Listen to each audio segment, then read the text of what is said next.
Welcome to Python life YouTube channel. How to make a career in coding అని ఆలోచిస్తున్నారా మీరు? So అయితే ఈ వీడియో మీకోసమే. సో మీరు కోడింగ్ సైడ్ రావాలనుకుంటున్నారా? సో మరి కోడింగ్లో ఎలా మీ కోడింగ్ సైడ్ వచ్చి మీ కెరీర్ని బిల్డ్ చేయాలనుకుంటున్నారా? మరి ఎలా అని అనుకుంటున్నారా? సో చూద్దాం, మరి వీడియోలో ఎక్స్ప్లెయిన్ చేస్తాను. So first choose your coding path. Very very important అండి. ఏంటంటే ఫస్ట్ నువ్వు కోడింగ్ సైడ్ రావాలనుకుంటున్నావు, రైట్? కోడింగ్ సైడ్ కూడా మల్టిపుల్ ఆప్షన్స్ ఉంటాయి కదా మనకు.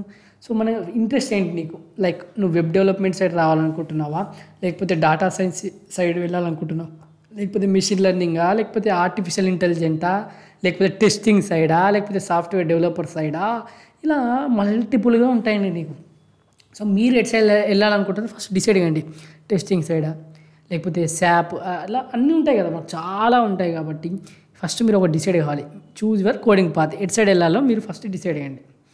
సో మీరు ఏదైనా ప్రోగ్రామింగ్ లాంగ్వేజ్ నేర్చుకోవాలనుకుంటే మాత్రం మన Python life YouTube channel 40+ IT courses ఉంటాయి, ఒకసారి చెక్ చేయండి. అక్కడ నుంచి మీరు ఫ్రీగా నేర్చుకోవచ్చు. తర్వాత లర్న్ ద బేసిక్స్.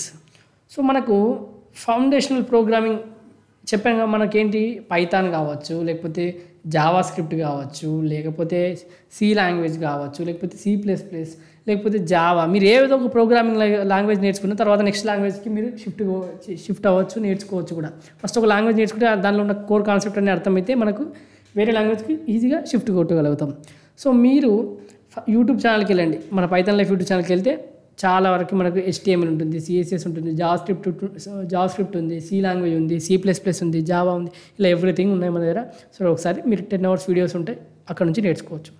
తర్వాత అండర్స్టాండ్ కంప్యూటర్ సైన్స్ ఫండమెంటల్స్ అండి. సో మీకు ఓన్లీ లాంగ్వేజ్ నేర్చుకున్న తర్వాత ప్రోగ్రామింగ్ లాంగ్వేజ్ దానిలో ఉన్న ఫండమెంటల్స్ నేర్చుకోవాలి. కంప్యూటర్ సైన్స్ ఏంటి, మనకి algorithms important, data structures important. So మనకి ఇవి ఏం చేస్తాయంటే మనకు ప్రాబ్లమ్స్ సాల్వింగ్ స్కిల్స్ని బాగా డెవలప్ చేస్తాయి. సో మన కోడింగ్ ఫౌండేషన్ గట్టిగా పడుతుంది, సో స్ట్రాంగ్గా ఉంటుంది. సో మనకేంటి, ఈ మొత్తం data structures and algorithm problem solving skills అనేటివి ఉండాలి, పెంచుకోవాలి. బిల్డ్ అండ్ ప్రాక్టీస్ అండి. సో మీరు ఏది నేర్చుకున్నా, థియరీ ఎంత నేర్చుకున్నా దాన్ని ప్రాక్టికల్గా అప్లై చేయాలి, ప్రాజెక్ట్స్ పైన వర్క్ చేయాలి. సో మనకు ఈ ఎక్స్పీరియన్స్ అనేది ప్రాజెక్ట్స్ పైన వర్క్ చేసే ఎక్స్పీరియన్స్ చాలా ఇంపార్టెంట్ అండి. సో మనకు స్కిల్స్ అనేవి బాగా ఇంప్రూవ్ అవుతాయి, స్కిల్ డెవలప్మెంట్ అవుతుంది. సో ఇది build and practice very very important. ఈ విధంగా మీరు అయితే కోడింగ్లో కెరీర్ పాత్ని ఇలా చేసుకోవచ్చు మంచిగా. So create a portfolio.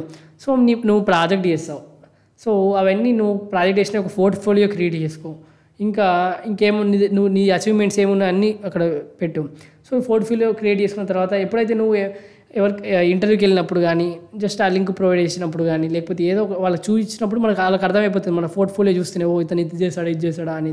So మన స్కిల్స్ అనేవి అక్కడ కనిపించేస్తాయి. సో మీరు ఈజీగా సెలెక్ట్ అయ్యే అవకాశాలు ఎక్కువ ఉంటాయి.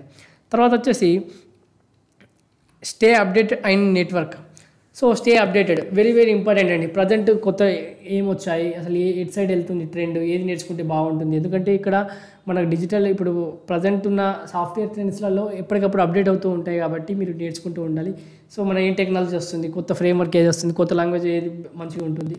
సో ఈ విధంగా తర్వాత లింక్డ్ఇన్ ప్లాట్ఫామ్స్, తర్వాత ఆఫీస్ లైక్ ఏంటి, మీకు నెట్వర్కింగ్ ఉండాలి. మీ కాలేజ్లో పరిచయాలు ఉన్నా, లేకపోతే ఫస్ట్ ఒక కంపెనీలో వర్క్ చేసినప్పుడు అక్కడ ప్రొఫెషనల్గా పరిచయాలు పెంచుకోవాలి. నెట్వర్కింగ్ అనేది చాలా చాలా ఇంపార్టెంట్. సో మనం మళ్ళీ లింక్డ్ఇన్లో అక్కడ మనం ఎవరితోనే టచ్లో ఉండొచ్చు ప్రొఫెషనల్గా. తర్వాత ఓపెన్ సోర్స్ ప్రాజెక్ట్స్కి మీరు కంట్రిబ్యూట్ చేయండి వీలైనంత వరకు. తర్వాత వచ్చేసి అప్లై ఫర్ ఆపర్చునిటీస్. సో మీరు ఫస్ట్ బీటెక్ థర్డ్ ఇయర్ వరకు వచ్చేసరికి మీరు ఇంటర్న్షిప్స్ అప్లై చేసుకోవచ్చు. ఇంటర్న్షిప్స్లో ట్రై చేయండి, అక్కడ ఒక ఎక్స్పీరియన్స్ వస్తుంది. ప్రాక్టికల్ ఎక్స్పీరియన్స్ అనేది చాలా చాలా ఇంపార్టెంట్. రియల్ వరల్డ్ ప్రాజెక్ట్స్ పైన చేయడం కానీ, కోడింగ్ ప్రాజెక్ట్స్ పైన. So practical